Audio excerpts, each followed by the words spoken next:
अस्सलाम वालेकुम। शेख आतिफ अहमद, मुनव्वर जमात, तोआब बिन जलील, सर मोहम्मद अली और सोबान अतारी, इन सबके नाम सुनकर आपको एक चीज़ कॉमन लगी होगी, इस्लामिक मोटिवेशन। एक छोटी सी स्टोरी है ताकि बात अच्छे से समझ में आ जाए। कराची के दिल में जहाँ करोड़ों यंगस्टर्स धड़कते थे, उन्हीं में से एक नादर नाम का लड़का था। उसकी स्टोरी भी मेरे और आपकी तरह ही है। उसके भी कुछ गोल्स थे कि मैंने अपनी लाइफ में ये अचीव करना है। वो अक्सर मोटिवेशनल वीडियोस देखता रहता, उससे बहुत कुछ सीखता, मगर फिर भी ये समझ नहीं पाता था कि मेरे साथ मसला क्या। परेशान रहता, डिप्रेशन में, कभी सैड, एंजाइटी। रात को जब सोने लगता तो कभी इसकी बातें कभी उसकी बातें। वैसे तो कह देता कि मुझे फर्क नहीं पड़ता, मगर जब अकेले में होता तो ये सब चीजें फेल हो जाती। वैसे तो ये सेल्फ इम्प्रूवमेंट पर बहुत वीडियोस देखता, मगर फिर भी इसकी कुछ घर वालों से खास नहीं बनती, दोस्तों से भी कभी कभी लड़ पड़ता। और दूसरी तरफ फाइनेंशियल फ्रीडम का पहाड़ इसके ऊपर गिरा हुआ था। तो इसी सेम रूटीन में ही इसके सामने एक दिन एक वीडियो आई। उस वीडियो में भी एक मोटिवेशनल स्पीकर ही था, मगर उसका टारगेट कुछ अलग था। तो स्पीकर कह रहे थे कि बेटा, अगर तेरी जिंदगी में तेरे पास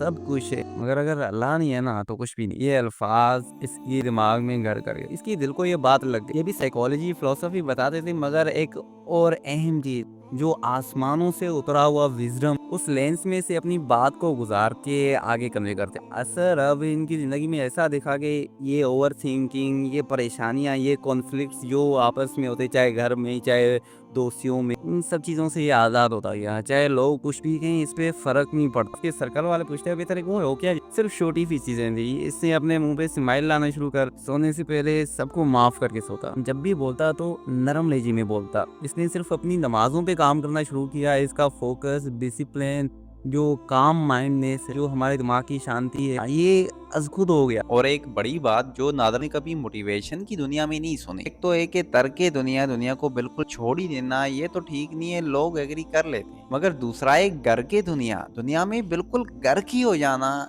ये तो सारे का सारा ही जहर है। अभी भी अपने आप को फाइनेंशियली स्ट्रॉन्ग बनाने की कोशिश कर रहा था, तरीका अलग था। अब इसका मकसद पैसा कमाना नहीं था, थोड़े में भी गुजारा कर लेते, क्योंकि अब इसके पास वो नेमत थी, वो सुकून था। अगर ये मिलियंस ऑफ डॉलर्स इसके पास होते, तब भी ये उतना काम नहीं रह पाता। अब इसकी जब आंखें घूमती तो विजडम को तलाश करना, कि किसने बड़ी गाड़ी ली, कितने बड़ा बंगला लिया, कितने बड़ा मोबाइल ली, ये सब चीज़ों से अब ऊपर आ चुका था।